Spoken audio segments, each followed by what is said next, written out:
बहुत अंडरस्टैंडिंग होगी। जी। यूएई को छोड़ के बाकी जितने भी देश हैं वो 70% से ऊपर उनकी निर्भरता है ये डिसैलिनेशन प्लांट की। और पानी एक सर्वाइवल का जरिया है लोगों के लिए। और इस लड़ाई में हम देख रहे हैं कि कोई भी जेनीवा कन्वेंशन फॉलो नहीं हो रहा। कोई भी यूनाइटेड नेशंस के जितने भी वॉर के आपके कन्वेंशन है, ह्यूमैनिटेरियन लॉज है, कहीं पर भी किसी की सुनवाई नहीं है। Might is right. और ये चीज आने वाले वक्त में एक आपको प्रेसिडेंस आपको सेट करती है, क्योंकि जब और लड़ाइयां होंगी डिफरेंट डिफरेंट एरियाज में, डिफरेंट डिफरेंट देशों के बीच में, तो इस लड़ाई का जिक्र किया जाएगा कि भाई आपने उस लड़ाई में तो इंटरफेयर नहीं किया। यूएन को बोला जाएगा जी। और आप इस लड़ाई में आप कैसे इंटरफेयर कर सकते हैं। तो पहली चीज आपका जो इंटरनेशनल लॉज का उल्लंघन है। दूसरा, जब दो मिलिट्री ताकत लड़ती है, और अभी तक हमने देखा फ्यू एक्सेप्शंस की वजह से जनरली लड़ाइयां जो होती हैं वो एक मिलिट्री दूसरे मिलिट्री को टारगेट करती है। वहां पे सिविलियन एरियाज कई बार टारगेट हो जाते हैं, बट इस प्रकार की प्रतिक्रिया हमने पहले कभी नहीं देखी, और जो आज हम देख। और ये एक बहुत डेंजरस ट्रेंड है, बिकॉज इससे एक्चुअली क्या होगा, जो भी गुंजाइश आपने अगर छोड़ी होगी एक समझौते की, वो गुंजाइश आपकी खत्म हो जाती। बिकॉज अब हो गई आर या पार, अब हो गया डू और डाई जैसे बोलते हैं। और डू और डाई की लड़ाई में बोले ठीक है हम तो इसको मरेंगे ही, अब हम आपको भी ले डूबेंगे, आपको भी मारेंगे।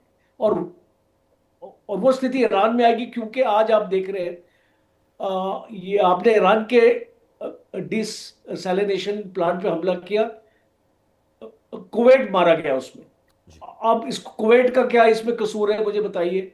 बिकॉज अमेरिका और इसको ईरान के बीच में जंग है। अब क्या होगा, जंग का दायरा बढ़ जाए, बिल्कुल और सही। वो दायरा ऐसे बढ़ेगा कि आपको कतार को नहीं छोड़ा जाएगा। बिकॉज आपने देखा इसको 99% डिपेंडेंसी है किसी देश की, और आप उस देश का टोटल पानी खत्म कर देंगे। लोग कैसे जिएंगे पानी के बिना। एक सिंपल आपकी रिसोर्स है, आपको पीने के लिए चाहिए, नहाने के लिए चाहिए, और आपको बिल्कुल। इसको बहुत सारे आपके प्लांट्स भी काम करते हैं, कूलिंग के लिए भी चाहिए।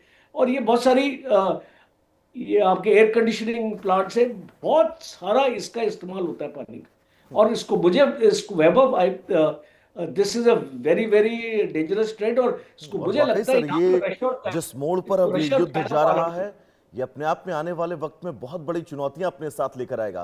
प्रदीप कपूर जी, मैं आपके पास आना चाहूंगा, क्योंकि हम, आप और हमारे सभी पैनलिस्ट और इस देश का हर नागरिक सौभाग्यशाली है कि वो भारत जैसी जमीन पर पैदा हुआ जहां पर वाटर लेवल, पीने के पानी का कोई अभाव नहीं है।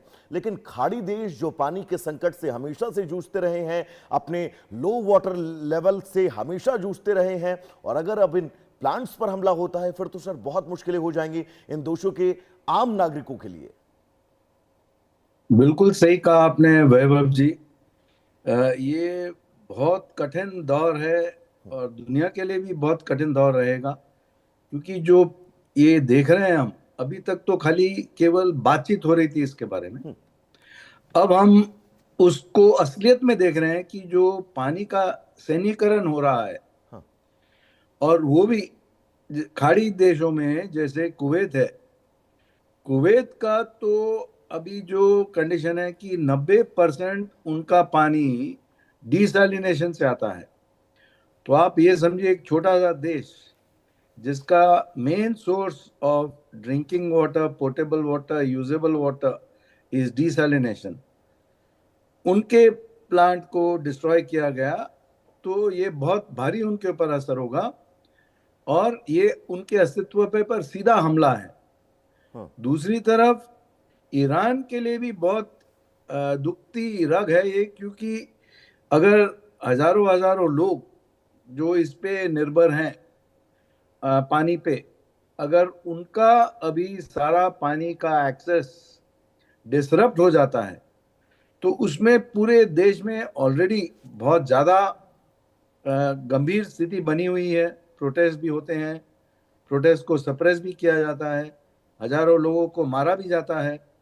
तो अब एडिशनल प्रेशर पॉइंट अगर बन जाए, क्योंकि जो बाजारी सिस्टम था ईरान का वो खत्म हो गया है और वो भी प्रोटेस्ट में है ईरान सरकार के खिलाफ।